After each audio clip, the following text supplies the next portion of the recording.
हूयन्तामग्नयः सम्यक् ब्राह्मणे ब्रह्मवादिभिः अन्नं बहुगुणं तेभ्यो देयं भोदेनु दक्षिणः వేదమంత్రజ్ఞులగు బ్రాహ్మణులు యథావిధిగా హోమమును చేదురుగాక. పిదప మీరు వారికి పక్వాన్నముతో భోజనమిడి గోవులను ఇతర కానుకలను దక్షిణగా సమర్పించుడు. ఇక్కడ భగవంతుడు బ్రాహ్మణులు వాళ్ళు చేసే యజ్ఞాన్ని చేయమని చెప్పి, ఆ యజ్ఞం అయిన తర్వాత వారికి గోవులను కానుకలను ఇవ్వమని చెప్పి ఆదేశిస్తూ ఉన్నారు. అంటే శ్రీల శ్రీధర స్వామి భగవంతుడు యజ్ఞాచరములు, బ్రాహ్మణులను సేవించుట, వీటన్నిటినీ కూడా దానాలు ఇవ్వటం, ఇవన్నిటినీ కూడా ఆయన ఆథరైజ్ చేస్తూ ఉన్నారు. అంటే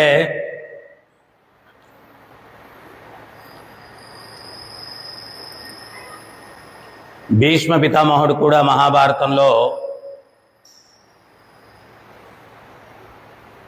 రాజుకు ఉండాల్సినటువంటి అర్హత ఏంటి అని అడుగుతాడు.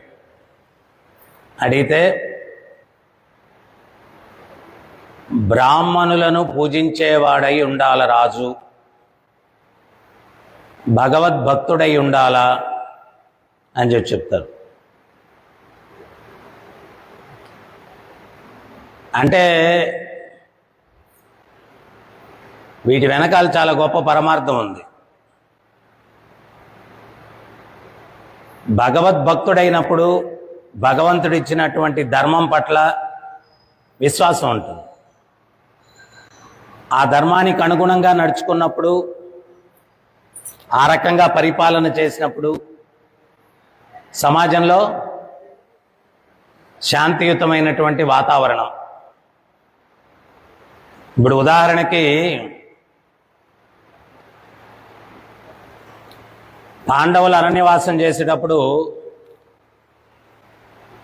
నీళ్లు తీసుకురమ్మని చెప్పారు. అక్కడ కొలం దగ్గరికి వెళ్తే ఒక యక్షుడు యక్ష ప్రశ్నలు వేశాడు. మీరు ప్రశ్నలన్నిటికీ సమాధానం చెప్పి నీరు తీసుకోవాలా అన్నారు. వాళ్ళెవరూ దాన్ని పాటించలేదు. అందరు సోదరులు ప్రాణాలు పోయాయి. ధర్మరాజు వచ్చాడు. అప్పుడు ధర్మరాజుని ప్రశ్నించాడు. ధర్మరాజు అన్నిటికీ కూడా సమాధానాలు చెప్పాడు. తర్వాత ఆ యక్షుడు ప్రసన్నమైపోయి ఆయన ఏమన్నాడంటే, నీ సోదరులో ఎవరో ఒకరిని కోరుకో, ప్రాణం ఇస్తానన్నాడు. అప్పుడు ధర్మరాజు నకుల సహదేవుల్లో ఎవరినో ఒకరిని బ్రతికించమని చెప్పాడు.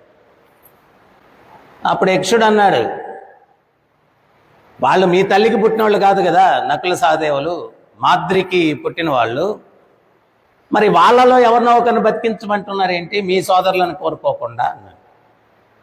అప్పుడు ధర్మరాజు ఏమన్నాడంటే, నా తల్లిని ప్రాతినిధ్యం వహించడానికి నేను జీవించున్నాను, నా సవతి తల్లిని కూడా ప్రాతినిధ్యం వహించడానికి ఎవరో ఒకరు బ్రతికుండాలి కదా, అందుకని కోరుకున్నాను అన్నాడు. ఆ సమాధానానికి ప్రసన్నమైపోయి అందరి సోదరులకు కూడా ప్రాణాలు ఇచ్చేశాడు.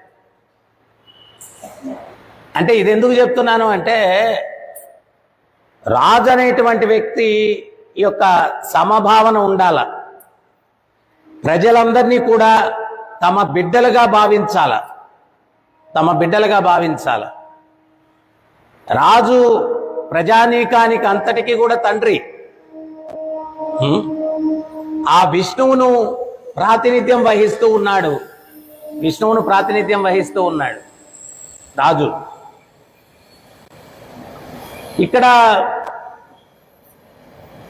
పరిపాలించేటువంటి వ్యక్తి భగవద్భక్తుడైనప్పుడు ఈ నీతి, ఈ ధర్మము, ప్రకృతి నియమాలు, వీటన్నిటి పట్ల విశ్వాసం ఉండి ప్రతి ఒక్కరూ కూడా దానికి అనుగుణంగా జీవితాన్ని గడిపేదానికి ఆయన పరిపాలన దానికి అనుగుణంగా పరిపాలిస్తాడు.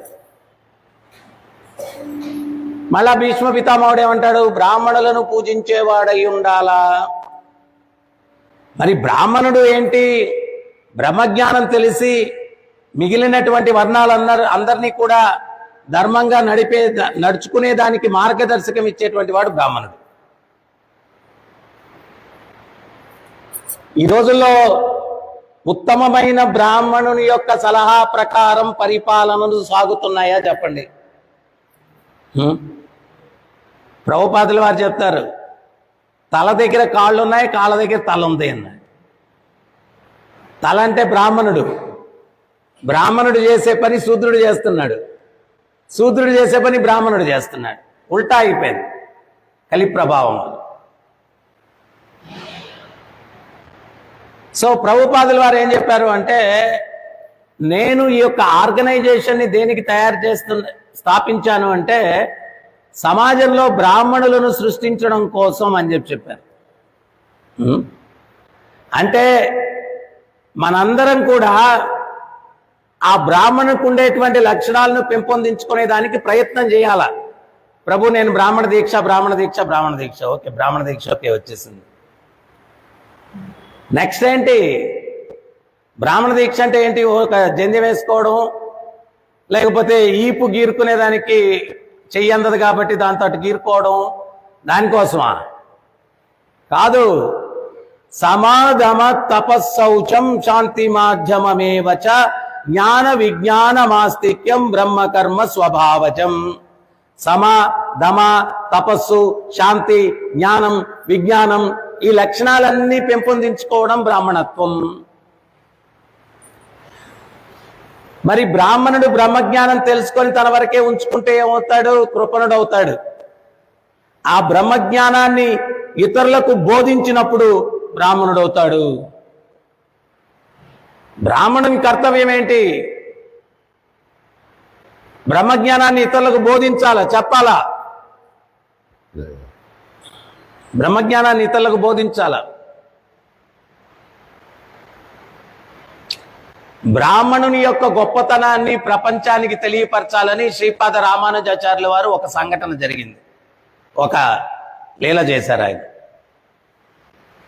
అంటే బ్రాహ్మణుని యొక్క స్థితి ఏంటి అని సమాజానికి తెలియాల. ఒక ఉత్తమ బ్రాహ్మణుడు వచ్చాడు, గురువుగారు మీకు శరణాగతి పొంది మీ శిష్యుడిగా నేను సేవ చేసుకోవాలనుకుంటున్నాను అన్నాడు. అప్పుడు రామానుజుల వారు అన్నారు, అవునయ్యా, హరే కృష్ణ కృష్ణ కృష్ణ హరే హరే, హరే రామ రామ రామ హరే హరే. అవునయ్యా, నేను కూడా ఒక ఉత్తమ బ్రాహ్మణుని కోసం వెతుకుతూ ఉన్నాను. ఆ బ్రాహ్మణుడికి మీరు సేవ కావాలన్నారు కదా, సేవ ఇస్తాను నేను. ఏంటి ఆ సేవ అంటే, రోజు నేను కావేరీలో స్నానం చేసి వచ్చేసరికి మీ పాదాలు కడుక్కొని ఆ చరణామృతం నా నెత్తిన జల్లాలి, అది మీకు ఇచ్చే సేవ. ఎవరు? రామానుజుల వారు అడిగారు ఇది. ఆయన ఆశ్చర్యపోయారు, స్వామి నేను మీ శిష్యుడిగా చేరాలని వస్తే ఇదేంటా మీరు స్వామి ఇటువంటి సేవ ఇస్తున్నారు నాకు? మరి నేను నువ్వు సేవ అడిగావు, నాకు కావాల్సిన సేవ ఇది ఇస్తున్నాను, ఇది చెయ్యి అన్నా. మరి గురువుగారు చెప్పారు కదా అని. మనసు ఒప్పకపోయినా రోజు ఆశ్రమం ముందు ఒక పళ్ళెం పెట్టుకొని దాంట్లో కాళ్ళు పెట్టుకొని పాదాలు కొంచెం కడుక్కొని ఆ నీళ్లు పెట్టుకొని రామానుజుల వారు వచ్చేసరికి నెత్తిన చల్లుతా ఉన్నారు. ఒకరోజు రామానుజుల వారు కాలకృత్యాలు తీర్చుకొని అటు నుంచి అటు ప్రచారానికి వెళ్ళిపోయారు. ప్రచారం అంతా చూసుకొని ఈయన వచ్చేసరికి రాత్రి 10-11 అయిపోయింది.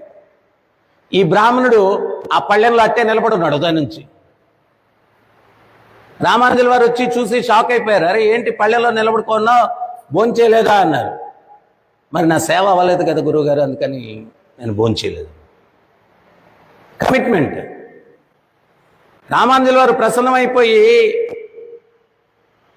నీకేం వరం కావాలో కోరుకోమన్నారు. అప్పుడు ఈ బ్రాహ్మణుడు అన్నాడు, ఈ సేవ నుంచి నాకు విముక్తి కలిగించండి, అదే నాకు కావాల్సిన వరం అన్నాడు. ఈ సేవ నుంచి నాకు విముక్తి కలిగించండి, అదే నాకు కావాల్సిన వరం, నాకు నరకం అయిపోయింది, ఇదేంటిది అని చెప్పి. అప్పుడు రామానుజుల వారు అన్నారు, నాయనా నేను ఇది ఎందుకు చేశాను అంటే, ప్రపంచానికి బ్రాహ్మణుడు అంటే గౌరవం ఎట్లుండాలా అనేది తెలియపరచడానికి. బ్రాహ్మణుని ఆశీస్సులు సమాజానికి ఉండాలా, ప్రతి ఒక్కరికి ఉండాలా. ఆశీస్సులు అంటే కేవలం లాటరీ తగులుతుందని ఆశీర్వచనం చేయడం కాదు. ఆశీస్సులు అంటే ఏంటి అంటే ఒక సత్య మార్గాన్ని చూపించడం, ఒక ధర్మ మార్గాన్ని చూపించడం సమాజానికి. ఇక్కడ భగవంతుడు బ్రాహ్మణులు యజ్ఞం చేయనియండి, తర్వాత వాళ్ళకి గోవులు కానుకలు ఇచ్చి వాళ్ళని సంతృప్తిపరచండి. ఏదైనా క్రతువు బ్రాహ్మణునికి దక్షిణ ఇవ్వకుండా అది పూర్ణత్వం కాదు అని చెప్పి శాస్త్రాలు చెప్తాయి. అయితే అదాశక్తి అటని చెప్పి బ్రాహ్మణుడు డిమాండ్ కూడా లేదు, వాళ్ళు ఇచ్చింది తీసుకోవడం అంతే. కొంతమంది ఉంటారు ఉదారంగా ఇస్తారు, కొంతమంది ఉంటారు ఆయన 4 గంటలు పూజ చేస్తే ఒక 100 రూపాయలు 50 రూపాయలు పెట్టు, ఏదో అడగలేదు కదా, టేక్ ఇట్ ఫర్ గ్రాంటెడ్. అట్ట కూడా ఉండకూడదు. సో అందువల్ల మనం ఏంటి అంటే భాగవతం అన్నటువంటిది భగవంతుడే స్వయంగా ఇటువంటి లీలలు చేసినప్పుడు సమాజంలో మీరు ఏమి ఆచరించాలా అనేటువంటిది ఆయన ఒక సందేశం. యజ్ఞం చేయనియండి అన్నారు. ఇప్పుడు మనకు సందేహం కలగద్ది, భగవంతుడు ఇక్కడ యజ్ఞం చేయమన్నాడు కాబట్టి నేను కూడా రోజు మంట పెట్టి పొగ పెడతాను. మనం చేయాల్సిన యజ్ఞం ఏంటి? యజ్ఞై సంకీర్తన ప్రాయేర్ యజంతే హి సుమేధసః. యజ్ఞై సంకీర్తన ప్రాయేర్. ఈ యుగానికి యజ్ఞం ఏంటి అంటే సంకీర్తన, అది యజ్ఞం. యజంతే హి సుమేధసః. దీన్ని ఎవడయ్యా స్వీకరిస్తాడు అంటే మోస్ట్ ఇంటెలిజెంట్ పర్సన్ ఈ సంకీర్తన ఉద్యమాన్ని స్వీకరిస్తాడు. సుమేధస్సు అంటే మోస్ట్ ఇంటెలిజెంట్ పర్సన్ ఈ సంకీర్తన యజ్ఞాన్ని స్వీకరిస్తాడు. ఇదేంటి అంటే చాలా సులభతరం. ద్రవ్యాల అవసరం లేదు. నిన్న మాస్టర్ గారు చెప్పారు, యజ్ఞాలు రేపు జన్మాష్టమికి నేను ద్రవ్యాలన్నీ నేను స్పాన్సర్ చేస్తాను. కానీ ఈ సంకీర్తన యజ్ఞానికి ఏ ద్రవ్యం అవసరం లేదు, ఎవరి సహాయం కూడా అవసరం లేదు. ఇప్పుడు యజ్ఞం చేయాలంటే యజ్ఞకొండ ఒకరు కట్టాలా, మంత్రాలు చెప్పే బ్రాహ్మణుడు కావాలా, ఈ ద్రవ్యాలన్నీ కావాలా, చాలా మంది సహకారం కావాలా, ఇవన్నీ ఉన్నాయి. కానీ ఈ యుగధర్మమైనటువంటి నామం ఒక్కడే ఎక్కడన్నా కూర్చొని 2 చేతులుంటే చాలు. హరే కృష్ణ కృష్ణ కృష్ణ హరే హరే, హరే రామ రామ రామ హరే హరే.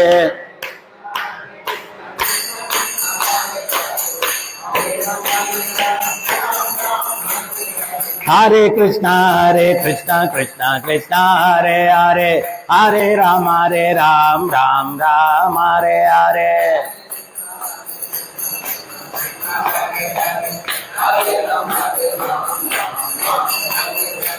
గోవింద జయ జయ గోపాల జయ జయ, గోవింద జయ జయ గోపాల జయ జయ, రాధారమణ హరి గోవింద జయ జయ, రాధారమణ హరి గోవింద జయ జయ, గోవింద గోవింద గోవింద గోవింద,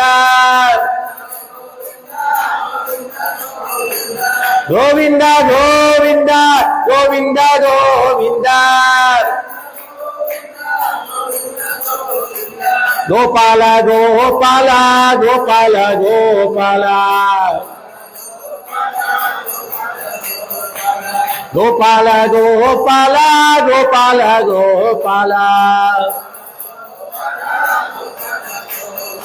రాధే రాధే గోవింద రాధే గోవింద, రాధే రాధే గోపాల రాధే గోపాల, రాధే రాధే గోపాల, రాధే గోపాల.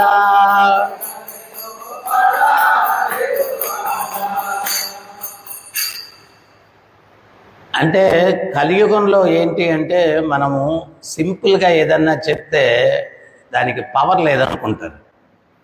ఇది వచ్చిన ప్రాబ్లం. వాళ్ళకంతా కాంప్లికేటెడ్ చేయాలన్నీ చేస్తే అప్పుడు ఏదో పవర్ ఉంది అనుకుంటారు. నేను ఒకసారి ప్రచారంలో భాగంగా ఒక లైఫ్ మెంబర్ ఇంటికి వెళ్ళాను. ఆ లైఫ్ మెంబర్ వైఫ్ ఆమె వాళ్ళ పిల్లోని తీసుకొచ్చి, స్వామి 10th క్లాస్ పరీక్షలు మా వాడికి ఆశీర్వచనం చేయండి అని. నేను అన్నాను, రోజు ఒక మాల హరే కృష్ణ మంత్రం చెప్పించమనండి, మనసు ఏకాగ్రత వస్తుంది, చదివింది వాడికి గుర్తుంటుంది అని ఇట్లా చెప్తా ఉన్నాను. అంటే వాళ్ళ భర్త అంటున్నాడు, ఏమే ఈ ఆశీర్వచనాలు, ఈ పవర్లు వీళ్ళ దగ్గర ఉండవు అన్నాడు. వీళ్ళ దగ్గర ఉండవు. సో వాళ్ళు ఏంటి అంటే ఆశీర్వచనానికి ఏదైనా డబ్బులు కట్టాలా, లేకపోతే ఒక 4-5 గంటలు వెయిట్ చేయాలా, పాద దర్శనానికి 10,000, నడుము దర్శనానికి 15,000, ముఖం దర్శనానికి 20,000, ఇటువంటివన్నీ స్కీములు పెట్టాలా. అవన్నీ ఉంటేనే పవర్ ఉన్నట్టు. ఊరికే హరే కృష్ణ మంత్రం చెప్పండి. శాస్త్రాలు ఏం చెప్తున్నాయి? కలికాలే నామరూపే కృష్ణ అవతార్. కలియుగంలో నామరూపంలో కృష్ణుడు ఉన్నాడు. మహాప్రభు స్వయంగా చెప్తున్నారు, నామకారి బహుదా నిజ సర్వశక్తే. బహువిధములైన సర్వశక్తులన్నీ కూడా నామంలో ఉన్నాయి. వీళ్ళకి ఎట్లా అంటే ఏదో పూర్వానికి ఒక నవాబు ఒక 10 గుర్రాలు తల పంచాడంట. ఎవడు గుర్రాన్ని బాగా పెంచితే వాడికి నేను బహుమతి ఇస్తాను అని చెప్పాడంట. 9 మంది కష్టపడి పెంచుతూ ఉన్నారు. ఒకడు మాత్రం దాని మీద వీడు మేసేస్తున్నాడు. వీడు పెరుగుతున్నాడు, అది చస్తుంది. నెల రోజుల తర్వాత నవాబు ఆయన పరిశీలించడానికి వచ్చాడు. వస్తే అన్ని గుర్రాలు చూశాడు. వీడి గుర్రం దగ్గరికి వచ్చి ఇది చచ్చేటట్టు ఉంది కదా, నెల రోజులు ఏం పెట్టలేదని. అప్పుడు ఈ నవాబు ఏమైనా శిక్షిస్తాడేమో అని చెప్పి వాడు ఏం చేశాడంటే దాన్ని ఒక గదిలో పెట్టేసి అన్ని తలుపులు వేసాడు. నవాబు వచ్చాడు, ఏదిరా నీకీ గుర్రం అన్నాడు. నాకీ గుర్రం ఇంత శక్తి అంతా శక్తి వచ్చింది, దాన్ని పట్టేకు అయ్యలేదు, గదిలో పెట్టి బంధించాను అన్నాడు. ఒరే మరీ నేను ఎట్టాత్రా చూసేది అన్నాడు. అది మీరు కిటికీలో చూడాలా అన్నాడు. ఆయన కిటికీ తెరిచాడు, లోపలంతా చీకటిగా ఉంది. ఈ నవాబు అట్లా ఎక్కడుందా అని ఆయనకి పీచుగడ్డం అనింది తెల్లగా. దానికి ఏం మ్యాప్ దొరకలేదు.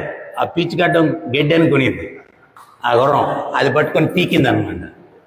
పీకేసరికి ఈయన ఓ అని అరుపులు కేకలు పెట్టేసి, నిజమేరా నీవు చెప్పింది, నీకీ గుర్రం చాలా శక్తి ఉంది, నా గడ్డము పీకింది అంటే అది చాలా శక్తి ఉంది, నీకేరా బహుమతి అన్నాడు.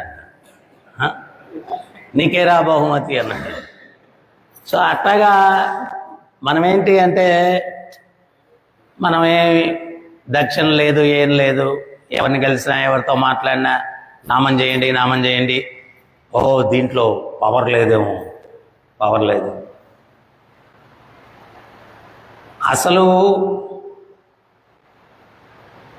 ఎన్నో పూజలు చేస్తారు, యజ్ఞాలు చేస్తారు, అది చేస్తారు, ఇది చేస్తారు, అన్నీ చేస్తారు. కానీ మళ్ళీ వాళ్ళ జీవితం యథామామూలుగా ఉంటుంది. వాళ్ళ వ్యసనాలు అది ఇది. పవర్ ఉందా లేదా అనే దానికి ప్రపంచవ్యాప్తంగా కొన్ని లక్షల మందిని రాక్షసత్వం నుంచి మానవత్వంలోకి తీసుకొచ్చినటువంటి మంత్రం ఏదన్నా ఉంది అంటే అది హరే కృష్ణ మంత్రం. తినే అలవాట్ల దగ్గర నుంచి, తాగే పానీయాల దగ్గర నుంచి అన్నిటి, అసలు రాక్షసులు అటువంటి వ్యక్తుల్ని మార్పు తీసుకొచ్చింది హరే కృష్ణ మంత్రం జపించడం వల్లే వ్యక్తుల్లో మార్పు వచ్చింది. మనం ప్రవచనాల్లో చెప్తాం హరే కృష్ణ చేయండి. మొన్న ఎవరో ఒక ఆయన చెప్తా అన్నాడు, గురుగారు ఫోన్ చేశాడు, యాత్రలో మీరు మాల చేయమని చెప్పారు, మాల చేస్తే చాలా ప్రశాంతంగా ఉందండి. ఇంకోటి కూడా అర్థం కావట్లేదండి, ఇంతకుముందు 24 గంటలు టీవీ అంటే పెట్టుకొని ఉండేవాడిని, తర్వాత పార్టీలని అదని ఇదని, ఇప్పుడు వాటి మీద ఇంట్రెస్ట్ పోతుందండి. ఏమవుతుందండి అన్నాడు. ఏమవుతుంది అన్నాడు. నేను చెప్పాను, నీ రోగాలు పోతున్నాయి అన్నాడు. నీ రోగాలు పోతున్నాయి. అవన్నీ రోగాలు మనకు, అవన్నీ పోతున్నాయి. నడవడికలో మార్పు వచ్చేస్తుంది. అది నామానికి ఉన్నటువంటి శక్తి, నామానికి ఉన్నటువంటి శక్తి. అదే చైతన్య మహాప్రభు చెప్తున్నారు, నామ్నామకారి బహుదా నిజ సర్వశక్తే. నిజమైన సర్వశక్తులన్నీ కూడా నామంలో ఉన్నాయి, నామంలో ఉన్నాయి. సో ఇక్కడ కృష్ణుడు చెప్తున్నాడు, యజ్ఞం చేయమంటున్నాడు, బ్రాహ్మణులని కానుకలు ఇవ్వమంటున్నాడు, వాళ్ళకి మంచి భోజనాలు పెట్టమంటున్నాడు. ప్రసాదం, ప్రసాదం, ప్రసాదం ఎంత శక్తివంతమైనది. ప్రసాదం కరుణావతారం, భగవంతుని యొక్క అవతారం అంట ప్రసాదం కూడా. అయితే దాన్ని ఏ దృష్టితో తీసుకోవాలనేది కూడా పద్మపురాణం చెప్తుంది. ప్రసాదం అన్నటువంటిది అది భగవంతుని యొక్క ఉచ్చిష్ట, నన్ను ఈ భవసాగరం నుంచి ఉద్ధరింపజేయడానికి అది మహాప్రసాదం. ఆ భావనలో తీసుకోవాలంట. అరే ఈరోజు జిలేబీ చేశారా నైవేద్యం? జిలేబీ, జిలేబీ. నువ్వు జిలేబీ భావనలో ఉంటే జిలేబీ అంగట్లో పుడతావు. అది జిలేబీనా లేకపోతే ఇంకోట, ఇదిగా చూడాల్సింది. ప్రసాదం, ప్రసాదం, కరుణ, భగవంతుని కరుణ. దాన్ని భౌతిక దృష్టితో చూడకూడదు, భౌతిక దృష్టితో చూడకూడదు. సో ఇక్కడ ప్రసాదాలు బ్రాహ్మణులకు పెట్టమంటున్నారు, కానుకలు ఇవ్వమంటున్నారు, గోవులు ఇవ్వమంటున్నారు, యజ్ఞం చేయమంటున్నారు, యజ్ఞం చేయమంటున్నారు. సో మనకు యజ్ఞం కలియుగంలో సంకీర్తన యజ్ఞం, సంకీర్తన, సంకీర్తన. మొన్నెవరో ఒక ప్రశ్న అడుగుతూ ఉన్నారు, ప్రభుజీ జపం చేయడం మంచిదా, సంకీర్తన చేయడం మంచిదా? సంకీర్తన చేయడం మంచిదా? జపం చేయడం అంటే నువ్వు ప్రసాదం తీసుకున్నట్టు. సంకీర్తన చేయడం అంటే నిన్న నాకు అవకాశం వచ్చింది అందరికీ స్వీట్ ప్రసాదం పంచేది, నిన్న మీటింగ్ అయిపోగానే. సో అందరికీ పంచేది సంకీర్తన, అందరికీ పంచేది సంకీర్తన. జపం చేయడం నీకు తీసుకోవడం, నీ కడుపు నింపుకోవడం, నీ ఆత్మ నింపుకోవడం జపం చేయడం. సంకీర్తన చేస్తున్నాడు అందరికీ పంచడం, ప్రసాదం అందరికీ పంచినట్టుగా, అందరికీ వినిపించేటట్టుగా, అందరికీ వినిపించేటట్టుగా. ఈ వాతావరణాన్ని సత్వగుణంలోకి తీసుకురావడం, శుద్ధ సత్వంలోకి తీసుకురావడం, దివ్యత్వంలోకి తీసుకురావడం, అది సంకీర్తన. జనాలు ఎందుకు, నాకు చాలామంది చెప్పారు, మీ గుళ్ళోకి వచ్చి కూర్చుంటే చాలా ప్రశాంతంగా ఉంటుంది. మన రామారావు ఉన్నాడు కదా, ఆయన ఒకరోజు నాకు చెప్పాడు, ఈ ఊర్లో ఏదో చర్చిలో ఫాదర్ అంట, ఆయన మధ్యాహ్నం పూట అప్పుడప్పుడు వచ్చి గుళ్ళో కూర్చొని ఉంటాడంట. ఆయన వెహికల్ మన రామారావు గారి దగ్గర రిపేర్కి దానికోసం మెకానిక్ ఇది కదా వస్తుంటాడండి. ఈయన కొన్నిసార్లు గమనించి ఆయన దగ్గరికి వెహికల్ తీసుకొని వచ్చినప్పుడు రిపేర్కి అడిగాడంట, మీరేంటండి మా గుళ్ళోకి వచ్చి అట్లా కూర్చొని ఉంటారు, మీరు ఫాదర్ కదా అన్నాడు. అప్పుడు ఆయన అన్నాడంట, ఎవరితో జబ్బాకు, చాలా ప్రశాంతంగా ఉంటుంది, కొంచెంసేపు కూర్చొని వెళ్తాను అన్నాడంట. ఎవరితో జబ్బాకు, చాలా ప్రశాంతంగా ఉంటుంది. ఎందుకు హరే కృష్ణ మందిరాలు, ఎందుకని ఆ ప్రశాంతత ఎందువల్ల అక్కడ చేకూరుతుంది? ఎందువల్ల చేకూరుతుంది అంటే అక్కడ ఆ నామం అన్నటువంటిది యుగ ధర్మం జరుగుతుంది, అందువల్ల జరుగుతుంది. ఇది ఆ ప్రదేశంలోకి ఎంటర్ అవ్వగానే ఆ శాంతియుతమైన ఆ వైబ్రేషన్స్, ఆ నామం, దీనివల్ల ఈ యొక్క ప్రాంగణం అంతా కూడా పవిత్రీకరణ కావించి ఆ శక్తితో నిండి ఉంటుంది, నిండి ఉంటుంది. 2వ అధ్యాయంలో గీతా మహత్యంలో మీరు చూస్తే, ఒక వ్యక్తి జీవితంలో ప్రశాంతత పొందాలని చెప్పి అనుకుంటాడు. అది ఎంత ప్రయత్నం చేసినా అతనికి ఆ ప్రశాంతత దొరకదన్నమాట. అప్పుడు అతను హరే కృష్ణ, ఆ ప్రశాంతత కోసం వెతుకుతూ వెతుకుతూ వెళ్తే ఒక సాధువు ఏదో కొంచెం ప్రశాంతం, పూర్తిగా కాదు, కొంచెం ప్రశాంతంగా ఆయన దగ్గరికి వెళ్ళి అడుగుతాడు, ఈ ప్రశాంతత ఎట్టయా పొందాలా అంటాడు. నా దగ్గర కూడా లేదు పూర్తిగా. అడవిలో ఒకడు బిత్రవాన్ అని చెప్పి మేకలు మేపుకునేవాడు ఉన్నాడు, ఆడి దగ్గరికి వెళ్ళాడు, చాలా ప్రశాంతంగా ఉంటాడు.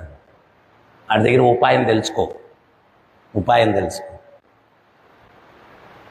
అప్పుడు ఆ మిత్రవాన్ దగ్గరికి వెళ్తే ఆడ చెట్టు కింద కూర్చొని ఉన్నాడు అడవిలో. ఏవం ప్రసన్న మనసో, ప్రశాంతంగా అట్ట కూర్చొని ఉన్నాడు. ఇతను వెళ్ళాడు, అడిగాడు, ఏం బాబు నీ ముఖం చాలా ప్రశాంతంగా ఉంది, ఎట్ట పొందుతున్నావు ఆ ప్రశాంతత ఏంటి అన్నాడు. అప్పుడు అతను చెప్పాడు, ఒకరోజు నేను మేకలను మేపుకుంటూ ఉన్నాను, ఒక పులి ఒకటి మేకల మంద మీద పడింది. అది ఒక మేకని టార్గెట్ చేసింది. అది తరుముతూ పోయింది. నేనేం జరుగుతుందా అని వెనకాల నుంచి అనుసరించుకుంటూ వెళ్ళాను. ఒక ప్రదేశం వెళ్తే అక్కడ ఒక శివాలయం ఉంది. అక్కడికి వెళ్ళగానే మేక నిలబడిపోయింది, పులి నిలబడిపోయింది. మేక ఏమంటుందంటే, ఏ పులి వచ్చి నువ్వు నీ ఆకలి తీర్చుకో అంటుంది. పులి ఏమంటుందంటే, నిన్ను చంపాలన్న భావన నాలో కలగట్లేదండి, నిన్ను చంపాలన్న భావన నాలో కలగట్లేదండి. ఇతను మెల్లిమెల్లిగా వెళ్తున్నాడు అయ్యడానికి. ఇతను మళ్ళీ ప్రశ్నించుకున్నాడు, ఏమని అంటే, పులిని చూస్తే భయం కదా, చెట్టో పుట్టో ఎక్కాలి నేను, అటువంటిది నేను కూడా భయం పోయి ఉన్నాను ఏంటి ఇక్కడ. అప్పుడు ఈ మేక పులి రెండు కూడా మన స్వభావాల్లో మార్పు వచ్చింది ఏంటి, ప్రదేశానికి రాగానే ఆశ్చర్యపోయాయి. దీనికి ఎవరు చెప్తారు అని అటు ఇటు చూస్తే ఒక చెట్టు మీద ఒక వృద్ధ వానరం కూర్చొని. ఆ వృద్ధ వానరాన్ని అడిగారు, ఈ ప్రదేశానికి రాగానే మా చైతన్యంలో మార్పు ఎట్లా కలిగింది. అప్పుడు ఆ వానరం చెప్పింది, ఈ శివాలయంలో ఒక శివభక్తుడు ఉండేవాడు, ఆ శివుణ్ణి సేవించుకుంటూ ఉండేవాడు. ఒకరోజు ఒక సాధువు వచ్చాడు. ఆ సాధువుని సేవించుకుంటే ఆయన అడిగాడు, అయ్యా నేను శివుణ్ణి సేవించుకుంటున్నాను కానీ మనసు స్థిరత్వం లేదు, చంచలంగా ఉంటుంది, సో నాకేదైనా ఉపాయం చెప్పండి అంటే, ఆ సాధువు ఏం చేశాడంటే ఆ బండ ఒకటి చూపించి, ఆ బండ మీద భగవద్గీత 2వ అధ్యాయం, ఆత్మజ్ఞానాన్ని బోధించేటువంటి 2వ అధ్యాయం, దాన్ని శ్లోకాలు రాసి వెళ్ళాడు. వీటిని చదువుకో నీకు శాంతి వస్తుందని. ఆత్మజ్ఞానం ఏంటి? ఒకే ఒక పరిష్కారం అన్ని సమస్యలకు కూడా.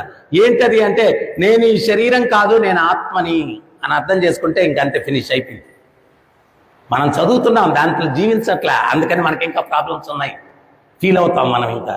అదే అసలు నేను ఇది కానే కాదు, అటువంటిప్పుడు ఫీలింగ్ ఏంటి? ఈ టెంపరీ వెహికల్. ఇప్పుడు మీరు ఒక ట్రైన్లో ప్రయాణం చేసి వెళ్తారు, సింపుల్గా ప్రయాణం తెలుసు, ఒక రాత్రి అంతే, లేకపోతే 2 రాత్రులు ఎంత అవసరమో అంతే.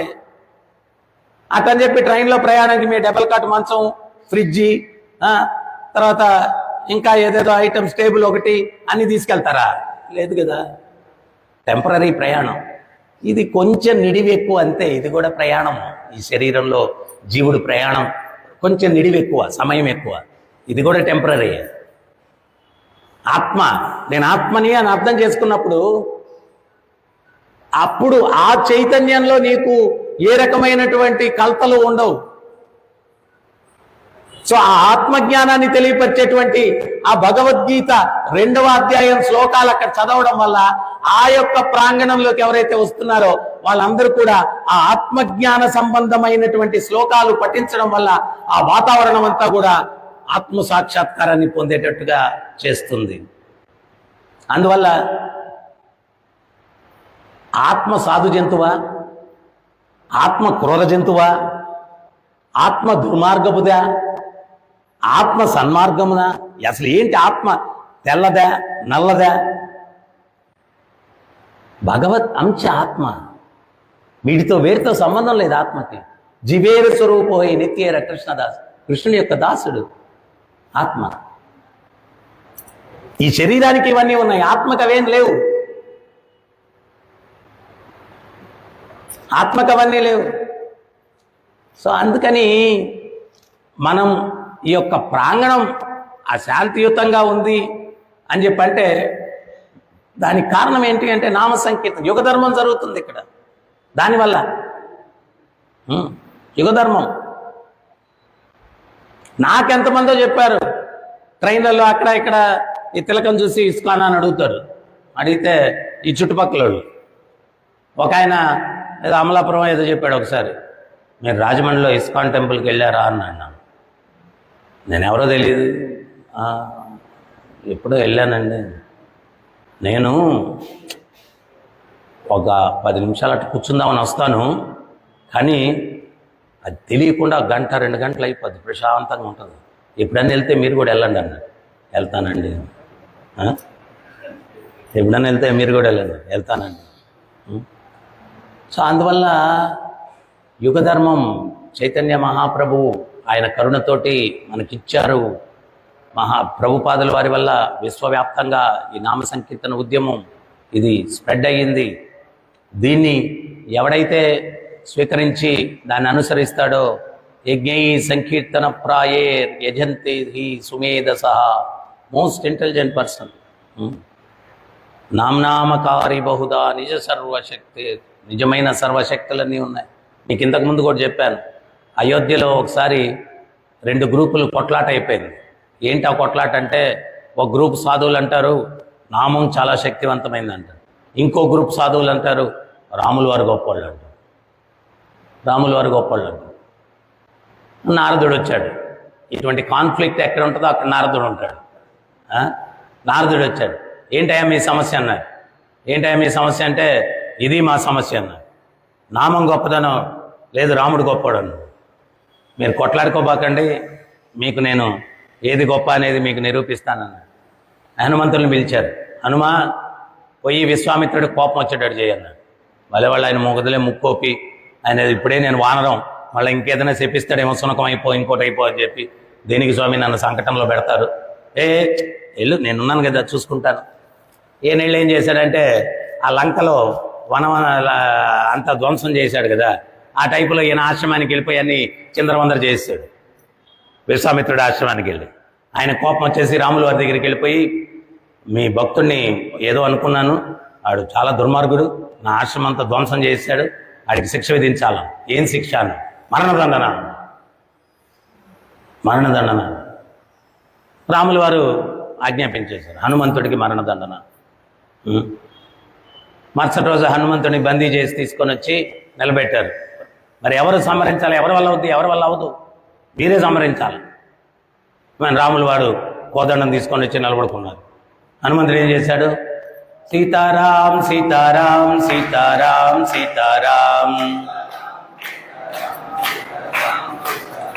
రఘుపతి రాఘవ రాజారాం, పతిత పావన సీతారాం.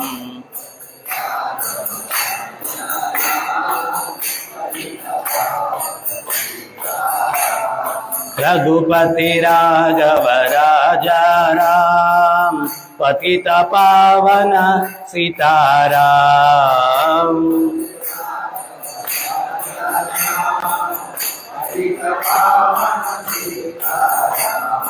సీతారాం జయ సీతారాం, సీతారాం జయ సీతారాం.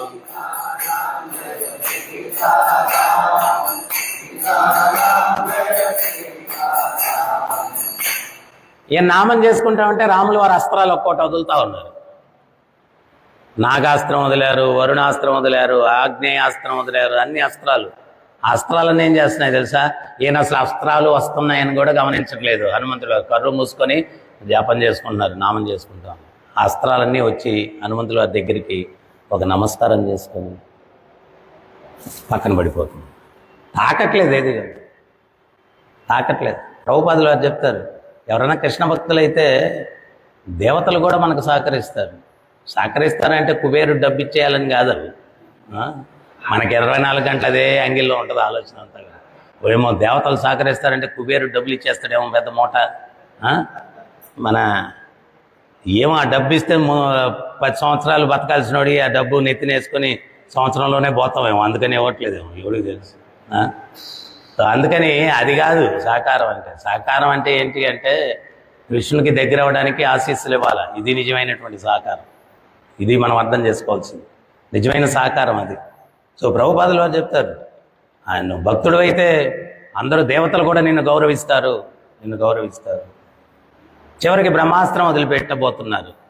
బ్రహ్మాస్త్రానికి కూడా అటువంటి అవమానమే జరుగుతుందని విశ్వామిత్రుల వారి దగ్గరికి నారదుల వారు వెళ్ళి, స్వామి మీకు మంచి పేరు వచ్చే ఒక మాట ఉపాయం చెప్తానన్నారు. చెప్పవయ్య అన్నాడు. Forgiveness is noble revenge. క్షమించడం అన్నటువంటిది ఉత్తమమైన ప్రతీకారం. మీరు హనుమంతుడిని క్షమించారంటే అందరూ మిమ్మల్ని పొగుడుతారు ఇప్పుడు. లేకపోతే ఆ బ్రహ్మాస్త్రానికి కూడా మిగిలిన అస్త్రాలకు జరిగిందే జరుగుద్ది. అది అవమానం, దేనికి వచ్చింది అని చెప్పి అంటారు. అప్పుడు మంచి మాట చెప్పావు, పేరు వస్తుందంటే మనం ఏమైనా చేస్తాం కదా. సో మంచి పేరు వస్తున్నావు కాబట్టి ఓకే అని చెప్పి రాముల వారి దగ్గరికి వెళ్ళిపోయి హనుమంతుడిని క్షమించేస్తున్నాను, ఇంకా ఆపేయండి అంట. ఈ రెండు గ్రూపులు చూస్తున్నారు ఈ హోల్ తంతంతా కూడా. సో రాముల వారు స్వయంగా బాణం ప్రయోగిస్తారు. రామబాణానికి ఎదురులేదు కదా. కానీ ఆ రామబాణం కూడా ఏం చేయలేకపోయింది హనుమంతుల వారికి. అంటే ఎందువల్ల చేయలేకపోయింది? ఆయన నామ సంకీర్తన చేస్తున్నాడు కాబట్టి. సో అందువల్ల మనం సంపూర్ణమైనటువంటి విశ్వాసంతో ఎవరో ఒక సాధువు ఒక ఆయన పొడవు గడ్డం పెట్టుకొని, ఇంతకుముందు road come rail bridge, హెవలాక్ bridge ఇవన్నీ ఏం లేవంట. నది అట్ట దాటుకొని పోయేవాళ్ళు, పడవలో పోయేవాళ్ళు. ఒక సాధువు ఏంటనే చెట్టు కింద కూర్చొని పెద్ద గడ్డం పెట్టుకొని కూర్చొని ఏదో జపంలాగా చేస్తున్నాడంట. ఒక వృద్ధురాలు చేడుస్తుందంట. ఏమ్మా ఏడుస్తున్నావు అన్నాడంట. గురుగారు రోజు నది దాటుకొని నావలో అటు కొవ్వూరు సైడ్ వెళ్ళి పెరుగు అమ్ముకొని వచ్చేదాన్ని. ఈరోజు నావోడు లేడు, ఈ పెరుగు అమ్ముకోకపోతే కడుపు నిండదు, అందుకని దుఃఖపడుతున్నాను. ఓసిపిచ్చిదానా, దానికే దుఃఖం ఏంటే, కృష్ణరామ అనుకుంటే దాటేవే అన్నాడు. అరే ఎంత పొడవు గడ్డం ఉన్న సాధువు చెప్పాడని చెప్పి ఆ విశ్వాసంతో హరే కృష్ణ కృష్ణ కృష్ణ హరే హరే, హరే రామ రామ రామ హరే హరే దాటేసిందంట. ఈ సాధువు చూశాడు, నేను చెప్పాను, నా సలహా పాటించి అది విజయం సాధించేసింది, దాటేసింది, మరి నేను ఎప్పుడు ప్రయత్నం చేయలేదన్నాడు. మళ్ళీ ఆలోచించాడంట, దాని కర్మ బాగుంది, దాటేసింది, నా కర్మ ఎట్టుందో ఏమో, బుడుకును మునిగిపోతానేమో. కానీ చెప్తే ఫలితం సాధించింది కదా, నేను చెప్పినోడిని మరి నేను ప్రయత్నం చేయకపోతే ఏంటి? మళ్ళా మనసులో మళ్ళా నా కర్మ ఎట్టుందో ఏమో, మునిగిపోతానేమో మళ్ళా. సో అట్లాగా విశ్వాసం లేకుండా ఈ సాధువు హరే కృష్ణ అంట పోయి కాలు పెట్టాడు, బూక్కని మునిగిపోయాడు. విశ్వాసం లేదు. అందుకని ఆ సంపూర్ణ విశ్వాసంతో ప్రభుపాదులు వారు చెప్తారు, హరినామం సాక్షాత్తు భగవంతుడు. ఇప్పుడు నేను తిరుపతి గోవింద అని పిలిచాను. పిలిస్తే ఆయన వచ్చాడు. నిన్ను పిలవలేదు, నీ నామం పిలిచానంట. నా నామం కదయ్యా, నన్నే కదా పిలిచావు. నామం వేరు, నువ్వు వేరు. నామం ఆయన ఒకటే. సో భగవంతుడి నామం, భగవంతుడు ఒకటే. ఆ నామాన్ని మనం విశ్వాసంతో చేసినప్పుడు ఖచ్చితంగా ఫలితం వస్తుంది. ఫలితం వస్తుందా రాదా, ఎట్ట నమ్మాలా గురువుగారు? నేను ఈరోజు ఎక్కడ కూర్చొని ఉన్నానంటే అదే విశ్వాసం. నన్ను ఎవడు కూర్చోబెట్టలేడు కదా అట్ట. ఎవరో ఇట్లా ఈ టైంలో ఇక్కడ కూర్చోవడం, ఏదో శుభ్రంగా మనం భక్తిలోకి రాకపోతే టీవీ గీవీ ఆన్ చేసుకొని వేడి కాఫీ కప్పు ఒకటి చేతిలో పట్టుకొని అట్లా ఇక్కడ కూర్చోబెట్టాడంటేనే నామంలో పవర్ బట్టి మమ్మల్ని ఎక్కడ కూర్చోబెట్టాడు. ఇంకేం కావాలి? నిదర్శనాలు ఇంకేం అవసరం లేదు, ప్రూఫ్లు ఇంకేం అవసరం లేదు. సో అందువల్ల నామం చాలా శక్తివంతమైంది సంపూర్ణ విశ్వాసంతో. ఇవన్నీ ఎందుకు చెప్తున్నాను ఈరోజు అంటే, ఇక్కడ కృష్ణుడు చెప్తున్నాడు, యజ్ఞం చేయమని చెప్తున్నాడు, బ్రాహ్మణులకు భోజనం పెట్టమని చెప్తున్నాడు, తర్వాత కానుకలు ఇవ్వమని చెప్తున్నాడు. మరి బ్రాహ్మణుని యొక్క విశిష్టత గురించి మనం చర్చించాం. యజ్ఞం ఏంటి, కలియుగంలో యజ్ఞం ఏంటి, సంకీర్తన యజ్ఞం, అది చేయాలా, ప్రసాదాలు వితరణ చేయాలా. ఎందువల్లంటే ప్రసాదానికి ఆ పవర్ ఉంది.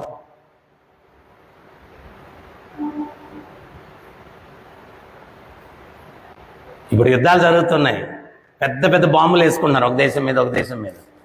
కానీ ఆ బాంబులను చూసి ఎవడూ భయపడలేదు. నువ్వు వేస్తావా నేను వేస్తావు, నువ్వు వేస్తావు నేను వేస్తావు. కానీ ప్రభుపాదుల వారు 3 అస్త్రాలు తీసుకెళ్లారు ఆయన. 3 అస్త్రాలు. ఒకటి నామం అనే అస్త్రము, శాస్త్రం అనే అస్త్రము, ప్రసాదం అనే అస్త్రం. ఈ 3 తీసుకెళ్లారు.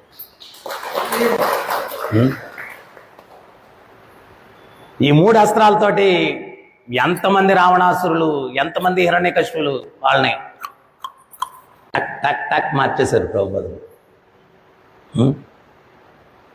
ఈ అస్త్రాల పవర్ ఏంటి అంటే గాయమవుదు, రక్తమవుదు, ఏం జరగదు, కానీ వాడు మారిపోతాడు.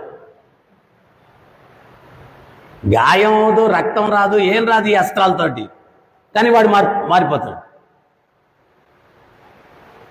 రావణాసురుడు నారదుడు అయిపోతాడు, హిరణ్యకశిపుడు హరిదాస్ ఠాకూర్ అయిపోతాడు, ధ్రువుడు అయిపోతాడు, ప్రహ్లాదుడు అయిపోతాడు, మారిపోతారు ఈ అస్త్రం పవర్.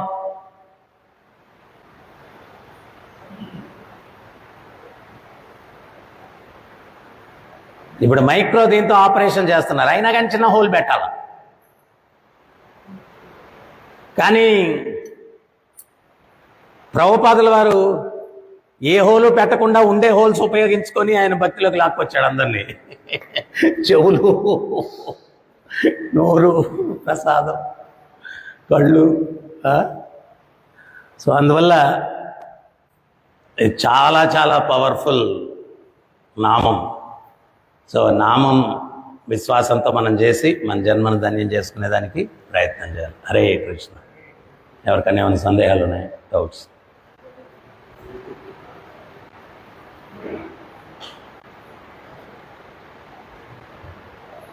ग्रंथराज श्रीमद् भागवतम की, जगतगुरु शील प्रभुपाद की, राधा गोपीनाथ की, राधा पार्थ सारथी की, जगन्नाथ बलदेव सुभद्रमाय की, गोविंद श्रीनिवास की, गौर निताय की, राधा कृष्णचंद्र की, निताय गौर प्रेमानंदे। हरि हरि बोल।